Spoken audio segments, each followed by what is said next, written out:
Assalamualaikum warahmatullahi wabarakatuh. Selamat bergabung di video pembelajaran matematika. Dan sebelumnya tolong klik subscribe bagi yang belum serta lonceng notifikasinya. Yuk.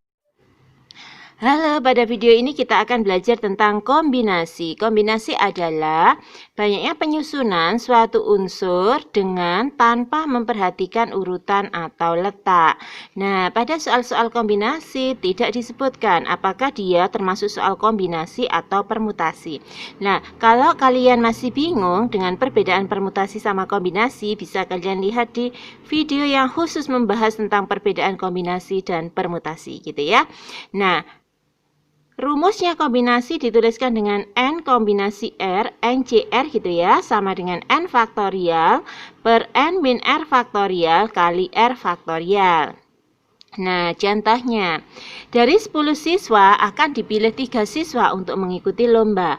Banyaknya kemungkinan siswa yang bisa dipilih adalah titik-titik. Jika kita masih bingung, ini masuk soal permutasi apa kombinasi atau gimana ya gitu ya. Nah, ingat, kita nalar dulu. Misalkan di sini ada 3 siswa. Siswanya itu A, B, C kita manggilnya. Atau C dulu baru A baru B. Atau bisa jadi B baru A baru C gitu ya. Nah, dengan kita memanggil seperti ini, model begini dan begini, itu nanti hasilnya akan sama saja. Yang terpilih juga 3 siswa itu.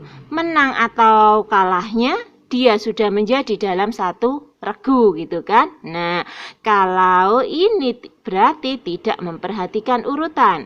Jika tidak memperhatikan urutan, maka soal ini termasuk soal kombinasi. Jadinya di sini ada 10 kombinasi 3. 10 kombinasi 3 berarti 10 faktorial per N min R. Berarti di sini berapa? 10 dikurangi sama 3. Berarti ada 7 faktorial kali 3 faktorial. Ingat 7 tadi asalnya dari mana? Dari 10 dikurangi sama 3 gitu ya. Nah, caranya membagi, ingat pembagian dalam faktorial. Yang angkanya berdekatan atas bawah kita bagi dulu. Berarti 10 faktorial dibagi 7 faktorial. Di 10 kali 9 kali 8. Karena selanjutnya adalah 7 faktorial. 7 faktorial sudah sama dengan yang bawah, berarti tidak usah kita tuliskan. Per 3 faktorial berarti 3 kali 2 kali 1. Nah, biar mudah hitungannya kita sederhanakan. 8 dibagi 2 di sini dapat 4, 9 dibagi 3 di sini dapat 3. Nah, kita kalikan 10 kali 3 kali 4 berarti ada 120. Tuh. Yang nomor 2. Dari 6 warna akan dicampur 2 warna. Berapa banyak kemungkinan warna yang bisa terbentuk? Nah, masalah ini termasuk permutasi atau kombinasi. Ya, kita nalar dulu. Ada 6 warna dicampur 2 warna. Misalkan warna yang akan dibentuk adalah merah. Jika ditambah kuning, ya. Jadi di situ ada warna merah, kemudian kalian tambah dengan warna kuning.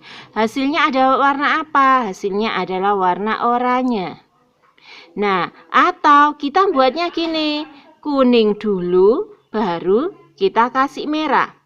Apa yang terjadi warnanya? Warnanya masih tetap, yaitu oranye, gitu kan? Nah, berarti yang merah dulu baru kuning atau kuning dulu baru merah, hasilnya adalah sama saja.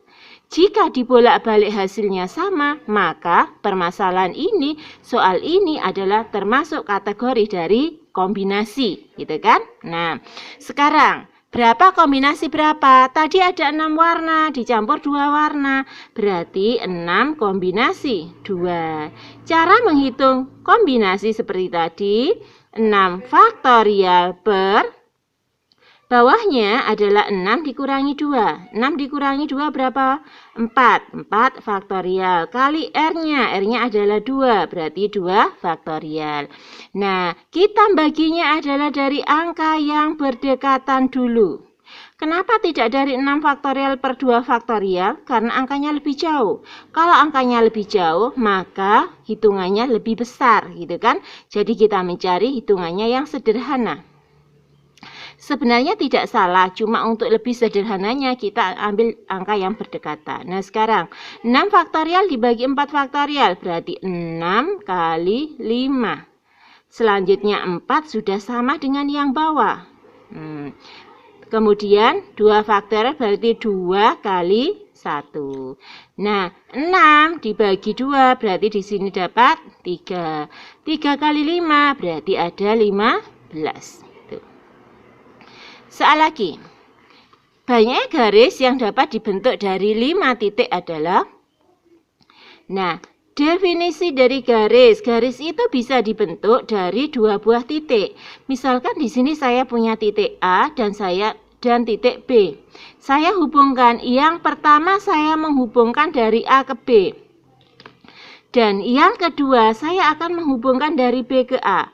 Berarti hasilnya garisnya dari A ke B dan dari B ke A itu hasilnya sama. Oleh karena itu, untuk membentuk suatu garis, maka termasuk peristiwa kombinasi gitu ya. Karena apa? Tidak memperhatikan urutan. Dari mana kita membentuknya, maka hasilnya sama. Nah, banyak garis yang dapat dibentuk oleh 5 titik, berarti 5. 5 kombinasi berapa? Karena garis itu bisa dibentuk oleh 2 titik, maka di sini 5 kombinasi 2. Berarti 5 faktorial per bawahnya 5 dikurangi 2, berarti berapa? Ya, 3 faktorial dikali 2 faktorial. Nah, seperti tadi, yang berdekatan yang mana? Ini yang berdekatan. Berarti di sini 5 faktorial bagi 3 faktorial. 5 kali 4. Kalau kali 3 sudah sama dengan yang bawahnya, nggak usah. Kemudian per ya, yang 2 faktorial berarti 2 kali 1.